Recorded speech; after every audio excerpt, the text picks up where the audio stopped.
Thanks for clicking on this video. Today you're going to see me draw this piece right in front of me. Fun fact, I made a mistake halfway through and I hope you guys can sort of spot that mistake. It's kind of obvious. But without further ado, let's rewind the time. Okay, welcome back to another day of daily sketching. Today we're going to be doing Inktober day 6, I believe, and the topic is Pierce today. Funnily enough, I was already recording earlier, but I realized my SD card didn't have enough storage, so you already have some sort of draft going on. Which is okay, because I actually have another draft going on, which I've done earlier on my iPad. I realized that I'm going to be doing 4-point perspective my first time, and I didn't feel confident enough to do it, so I decided to do it on my iPad. And you already know what it looks like. I'm actually sort of done with the sketch. I'm going to start with inking today. Why don't we start with the person, as this is the foreground and we're going to work our way backwards. Draw what's in front, which is his glasses. Make it look as 3D as possible. Make it believable. Draw his nose. And his majestic beard, or mustache. Let's give his hat. Make it as big as possible. And sort of make it thick around the edge. And a nice explorer's hat, and they usually have some holes around it. Let's draw the second foreground, which is the Pierce Tower. So I thought of designing this more in detail with, I don't know, like cool staircase around it or cool holes in it, but I realized it would be a lot cooler if it's just like a weird tall pillar that just doesn't lead anywhere. And in the back of my head, I'm thinking it's like a pillar that holds the sky or something like that. I've never really thought about it that deeply, but this is made out of brick, maybe some sandstone, so you can sort of see that. So I'm going to go ahead and draw in the pillars, and as it gets closer, because this is 4-point perspective, I'm going to make it flatter in the front. So super curved at the top, slightly getting flatter, and it's almost like straight at the bottom here. And maybe I'll add a little bit more here. And as it gets further top, I'm gonna add more lines. Let's add in some brick layer, just like that. And let's try not to add too much detail around his face, because that might make it a little bit confusing in the eyes. Okay, why don't we add more leaf patterns here and there, make it look nice as we go. So plants are very smart. They always latch on to things that they could latch on. Usually between bricks there's a little bit of a gap and like a thin lines in it, so plants find their way in there. So I actually want to add a little bit more tree-like shape here. I'm going to plan to color this with green today, as I want it to be overgrown and a little bit old and ruined. Now, to make a drawing look nice, it's always important to think about the foreground, midground, and the background. So, pop quiz. What's the foreground?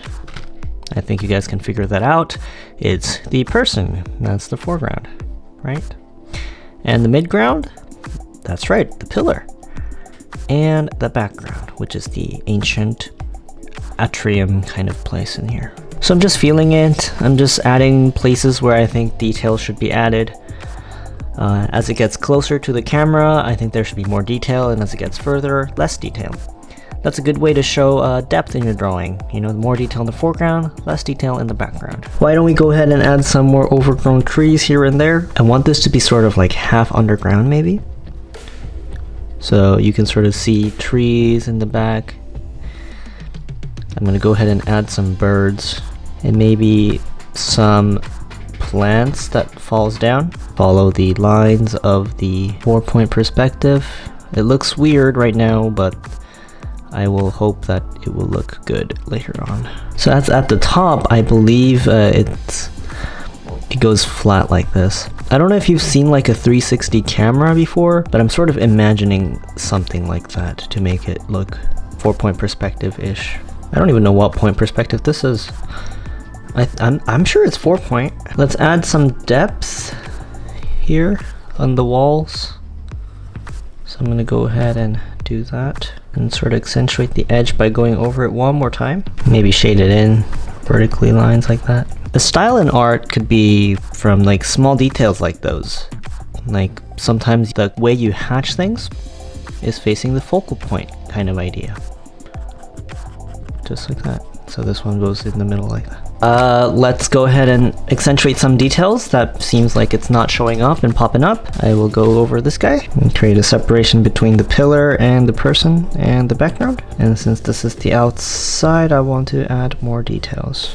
And this pillar here. Because this is jaggedy, I will try my best not to connect the lines much. Make it a little bit, you know, not a straight line, but a jagged line. And some more of these plants to separate between the background and the midground. So you know why the clouds sort of move that way? Is because when the wind is flowing and there's something that's shooting across the sky, it creates this different kind of wind movement, which causes the clouds to sort of, you know, go around the building. Anyways, today I would like to use this green, not the matcha green, because it's bright and I want to show the bright parts very bright. I'll try my best not to mix the ink. They usually mix itself with the Copic. It's all nice and bright. And as it goes towards the edge of the light, I will try my best to not color it and keep it bright and white. That way you can see the direction of the light even though I'm only using one color. Keep the top side bright to show some depth. So as you can see with this one right here, you can see that the lights are hitting from the top, right? Because I'm only coloring the bottom side. Okay, I might have added too much green, but that's alright. Let's color in the person. I want his hat. Maybe give it a nice shadow on his eyes because he's wearing a hat, somewhere along the lines of that. And that means his hat should be very bright right here.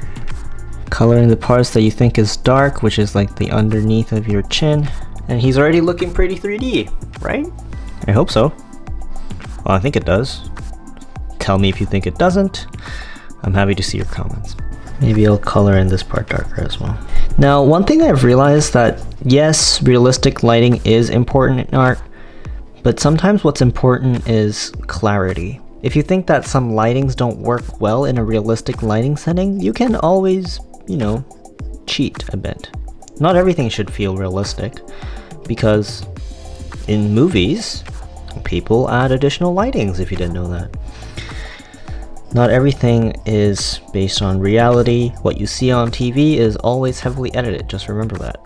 A lot of people have gone through and thought about things and built things in the way that they've decided. So because this is like an obelisk kind of thing in the top, I want to shade in some parts dark here like that, just to show that the lights are only hitting the top half of it. And I'm going to keep the bottom side here dark. Let's color in the edge here. Why don't we pop this drawing with the dark room inside? We'll just color it in nice and slowly. Let the ink blend in with each other. I think this is dying. The ink is gone. I think it's getting drier day by day. It might not last the entire Inktober. That would be a big problem. Yeah, it's running out of ink. That's a problem that I did not expect to happen. I have this, but this is very dark. It's almost black. Why don't we change it up a bit and actually do that? How do I use this thing? Oh, I need to open this, so we push it in. I think that's supposed to work. Oh yeah, you can see there. You can see it. The ink falling in. Or press it. Oh boy.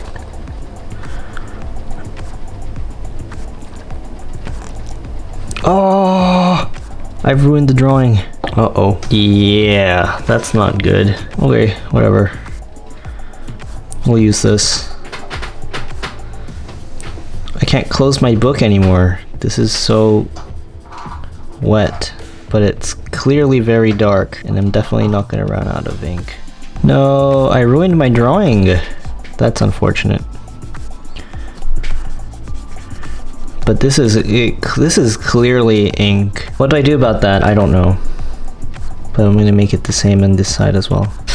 What do you guys think I should do about this? Maybe I could fix it somehow? Add some gargoyles? I think we could add some gargoyles here. Like that maybe? But it doesn't get that dark usually. A big bird, I guess. being in the shadows. Make it dark. I think I could fix this by adding one more big bird just flying here. Let's add in the beaks. There you go. Okay, I think I made it work. Not bad, I guess. I'm gonna go ahead and see. Okay, see, I don't know why. After a while, the ink kind of seeps in. I just can't color in for a long time, or else the ink gets dry. I want to add just a bit of shadow towards the edge of the clouds, maybe, to show that it's the sky, and maybe a little bit of green in the bottom. Further add some shadows and depth. But anyways, I hope you guys enjoyed today's Inktober drawing. You can go ahead and check out my other drawings. I hope you liked today's Inktober. Give it a like, subscribe, and I'll see you guys in another video. Bye bye! Hopefully no one notices this mistake.